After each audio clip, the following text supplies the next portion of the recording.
శ్రీ గురుభ్యో నమః. శ్రీ మహాగణపతి నమః.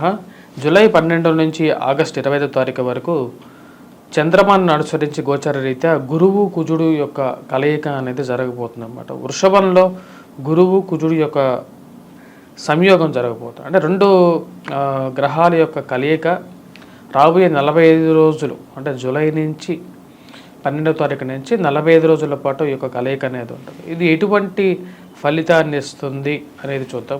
తులారాశి వారికి కుజుడు గురువు యొక్క కలయిక అనేది ఎటువంటి ఫలితాలు ఇస్తుంది అనేది చూద్దాం. తులారాశి వారికి వచ్చేటప్పటికి అష్టమంలోకి వచ్చేటప్పటికి సప్తమంలో ఉన్నటువంటి గురువు అష్టమంలోకి మారాడు.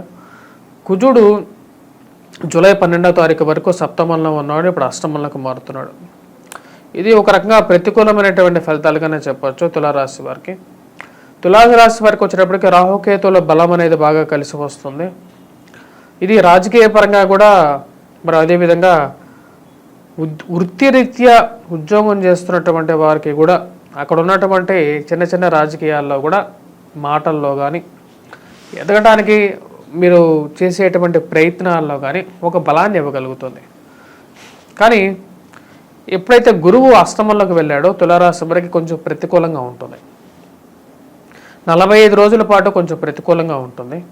కుజుడు అంత యోగ్యాన్ని ఇవ్వడు. ముఖ్యంగా వచ్చేటప్పటికి రాశి వారికి కుజుడు ఎప్పుడైతే అష్టమంలోకి వెళ్తాడో గురువు కుజుడు కలిసినప్పుడు గురువుకి కుజుడికి వచ్చేటప్పటికి సయోధ్య ఉంది, సమ్ములే అవుతారు, మిత్రులే అవుతారు అన్నమాట. ఈ మిత్రత్వం అనేది ఉంటుంది, కానీ ఆ మిత్రత్వం అనేది అష్టమంలో ఉన్నప్పుడు, స్థానబలం లేనప్పుడు అది ప్రతికూలంగా ఉంటుంది ఈ రాశి వారికి. ముఖ్యంగా ధన సంబంధితమైన విషయాల్లో చాలా జాగ్రత్తగా ఉండాలి. మోసపూరితమైనటువంటి మాటలను నమ్మద్దు. అష్టమంలో కుజగ్రహ సంచారం జరుగుతున్నప్పుడు జీవిత భాగస్వామి ఆరోగ్య సంబంధితమైన విషయాల్లో ప్రతికూలమైనటువంటి ఫలితాలు వస్తాయి.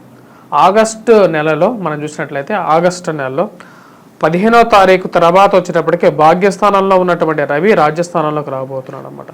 ఇది ఒక అడ్వాంటేజ్గా ఉంటుంది. అంటే ఆగస్టు 15వ తారీఖు వరకు కొంచెం ప్రతికూలంగానే ఉంటుంది రాశి వారికి. ఆగస్టు 15 నుంచి మళ్ళీ రికవరీ అనేది స్టార్ట్ అవుతుంది. ఇది మీకు సెప్టెంబర్ అక్టోబర్ వరకు కూడా ఒక పాజిటివ్ ఇంపాక్ట్ ఇవ్వగలుగుతుంది అన్నమాట. వృత్తిరీత్యా వ్యాపార రీత్యా కూడా కొంచెం జాగ్రత్తలు అనేవి తీసుకోవాలి. ఈ టైంలో మూమెంట్ తీసుకోవద్దు, అంటే స్థానచలనాన్ని తీసుకోవద్దు. ఉద్యోగాన్ని మార్పు చేర్పుల గురించి కొన్ని జాగ్రత్తలు పడండి. ఎందుకంటే పోయే చోట ఎలా ఉంటుందో తెలియకుండా ఉద్యోగాన్ని వదలద్దు. ఎందుకంటే ఈ రాశి వారికి వచ్చేటప్పటికి రవి యొక్క అనుకూలత కూడా లేదు. ఆగస్టు 15వ తారీఖు వరకు కూడా రవి యొక్క అనుకూలత లేదు. ఓన్లీ రాహుకేతువుల యొక్క బలం మీదే వీళ్ళు నడవాల్సినటువంటి పరిస్థితి.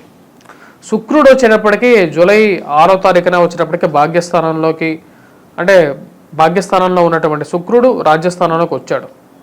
శుక్రుడు బుధుడు ఈ యొక్క గ్రహాలు వచ్చేటప్పటికి కొంచెం అనుకూలమైనటువంటి ఫలితాలు ఇస్తున్నప్పటికీ కూడా ఈ యొక్క కాంబినేషన్ వచ్చేటప్పటికి గురువు కుజుడు ఇద్దరు అష్టమంలో ఉండటం, దృష్టి వచ్చేటప్పటికి ధనస్థానం మీద ఉండటం అనేది కొంచెం ప్రతికూలంగా ఉంటుంది. మరి అదేవిధంగా ఈ రాశి వారికి వచ్చేటప్పటికి జాబ్ పరంగా కొన్ని జాగ్రత్తలు అనేది చాలా ముఖ్యం. మీరు మాట్లాడేటప్పుడు చాలా జాగ్రత్తగా మాట్లాడాలి. ఇరుగు పొరుగు సఖ్యత విషయంలో జాగ్రత్తగా ఉండాలి. మానసిక చింతని వదిలేయాలి. మీరు మాట్లాడే ప్రతి ఒక్క మాట కాంట్రవర్షియల్గా చేయటానికి 10 మంది రెడీగా ఉంటారు. కాబట్టి వారు ఎటువంటి వారు ఉన్నారు మన చుట్టుపక్కల అనేది మీరు గమనించండి. ఎందుకంటే ఇది ఉన్నది స్థితి అన్నమాట. ఈ స్థితి నుంచి బయటికి రావడానికే మనం ప్రయత్నం చేయాలి, కానీ మనం ఇలాగే ఉంటాం కదా, ఇలాగే ఉందాం అని చెప్పి ఎప్పుడు ప్రయత్నం చేయొద్దు. దాని నుంచి రాగలుగుతారు మీరు. ఎందుకంటే మార్పు అనేది సహజం. ఎందుకంటే ఇప్పుడు ఆగస్టు 15వ తారీఖు వరకే బాగలేదు. ఆగస్టు 15 నుంచి మళ్ళీ రవి మార్పు జరిగినప్పుడు ఈ యొక్క పరిస్థితి నుంచి మళ్ళీ బయటకు రాగలుగుతారు. కాకపోతే నెల రోజుల పాటు మటుకు కొంచెం టఫ్ టైంగా ఉంటుంది. ఫైనాన్షియల్కి కొన్ని జాగ్రత్తలు తీసుకోండి. స్పెక్యులేషన్స్లో స్టాక్ మార్కెట్లో ఇన్వెస్ట్మెంట్ చేయొద్దు. పెట్టే డబ్బు ఒక్కసారిగా డౌన్ అవ్వటానికి కూడా ఛాన్సెస్ అనేది ఏర్పడుతూ ఉంటుంది. మరియు నమ్మినటువంటి మనిషిని, ఎవరో తెలియనటువంటి మనిషిని నమ్మి వాళ్ళకి డబ్బులు ఇవ్వడం అనే విషయాలు చేయొద్దు. ఇంకొక విషయం ఏంటంటే ఈ రాశి వారు ఎవరికైనా సరే మోసపూరితమైనటువంటి మాటల్ని నమ్మద్దు.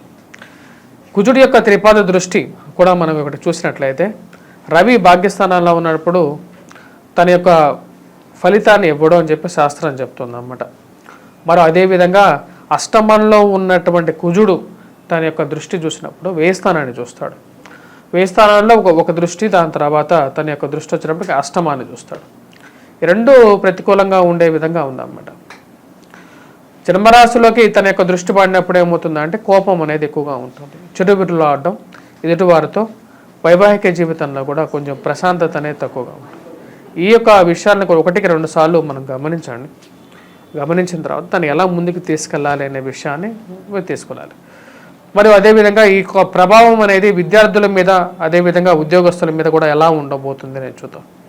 విద్యార్థుల మీద మనం గమనించినట్లయితే గురువు యొక్క బలం అనేది తులారాశి వాళ్ళలో ఉన్నటువంటి విద్యార్థులకి తగ్గింది. దాని యొక్క ప్రభావ రీత్యా విద్యార్థులు కొద్దిగా కష్టపడి చదవాలి. ఆగస్టు 15వ తారీఖు వరకు టైం అనేది అంత కరెక్ట్గా లేదు. సో ఆగస్టు 15 నుంచి మళ్ళీ రవి మంచి స్థానంలోకి వస్తున్నాడు. అప్పుడు మళ్ళీ కొంచెం రీగెయిన్ అనేది అవ్వగలుగుతారు. ఎక్స్పోజర్ అనేది పెరుగుతుంది. ఎక్స్పోజర్ అనేది పెరగటం, మరి అదేవిధంగా సంఘంలో గౌరవం, మర్యాద, పోటీ పరీక్షల్లో ఉత్తీర్ణత సాధించడం, ఇవన్నీ జరుగుతాయి. ఉద్యోగ ప్రయత్నాల్లో సానుకూలత, ఇవన్నీ పెరిగేది వచ్చేటప్పటికి ఆగస్టు 15 నుంచి పెరుగుతుంది.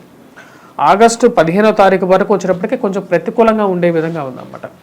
ఈ యొక్క రాశి వారికి విద్యార్థులకు వచ్చేటప్పటికి కొంచెం ప్రతికూలమైనటువంటి ఫలితాలుగానే చెప్పచ్చు. విద్యార్థులతో పాటు మరియు ఎవరైతే ఈ యొక్క రాజకీయ రంగంలో పనిచేస్తారు, రాజకీయంగా ఎదగాలని చెప్పి ప్రయత్నం చేస్తున్నటువంటి వారు, రాజకీయంలో ఉన్నటువంటి వారికి కూడా కొన్ని జాగ్రత్తలు అనేది ముఖ్యం. అష్టమంలో ఉన్నటువంటి కుజుడు గురువు కాంబినేషను, మరి భాగ్యస్థానంలో ఉన్నటువంటి రవి అంత ప్రతికూలంగానే ఉందన్నమాట. ఈ ప్రతికూల రీత్యా మీరు వచ్చేటప్పటికి రాజకీయ రంగ ప్రముఖులు ఎవరైతే ఉన్నారో వారికి కూడా వచ్చేటప్పటికి మీరు చేయనటువంటి పనికి కూడా నీలాపనిందలు ఎదుర్కోవాల్సినటువంటి పరిస్థితి ఏర్పడుతుంటుంది. సంఘంలో గౌరవంతో పాటు ప్రతికూలమైనటువంటి అపనిందలు కూడా మోయాల్సినటువంటి పరిస్థితి ఉంటుంది.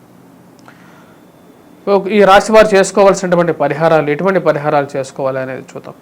ఇక రాశి వారికి వచ్చేటప్పటికి అష్టమంలో ఉన్నటువంటి కుజుడు ప్రతికూలంగా ఉన్నాడు కాబట్టి 45 రోజుల పాటు ఇక రాశివారు సింధూరాన్ని ధరించడం, అదేవిధంగా వీరు సరస్వతి మంత్ర జపం, విద్యార్థులు ముఖ్యంగా వచ్చేటప్పటికి సరస్వతి మంత్ర జపం, గురుగ్రహ మంత్ర జపం చేయాలి. తులారాశి వారు ముఖ్యంగా ఇవి పాటించాలి. రవి కూడా భాగ్యస్థానంలో ప్రతికూలంగా ఉన్నాడు. రవి ప్రతికూలమైనటువంటి పరిస్థితి, అష్టమంలో ఉన్నటువంటి కుజుడు గురువు కాంబినేషన్ బాగాలేదు కాబట్టి భాగ్యస్థానంలో ఉన్నటువంటి ఈ రాశి వారికి రవి ప్రతికూలత అనేది కూడా బాగా వ్యతిరేకంగా ఉంది. సూర్య నమస్కారాలు అనేది కూడా చేసుకోవాలి. ఇవన్నీ చేసుకున్నట్లయితే కొంచెం సానుకూలమైనటువంటి ఫలితాలు అనేది పొందడం అనేది జరుగుతుంది. ఈ రాశి వారికి ముఖ్యంగా వచ్చినప్పటికీ వ్యాపారస్తులకు ఎలా ఉందనేది చూద్దాం. వ్యాపారస్తులు మనం గమనించినట్లయితే రాశి వారికి వ్యాపారస్తులకి ఆగస్టు 15 నుంచి కొంచెం సానుకూలమైనటువంటి ఫలితాలు పొందగలుగుతారు. కొత్త ఆపర్చునిటీస్ అనేది కొత్త రావడం అనేది జరుగుతుంది.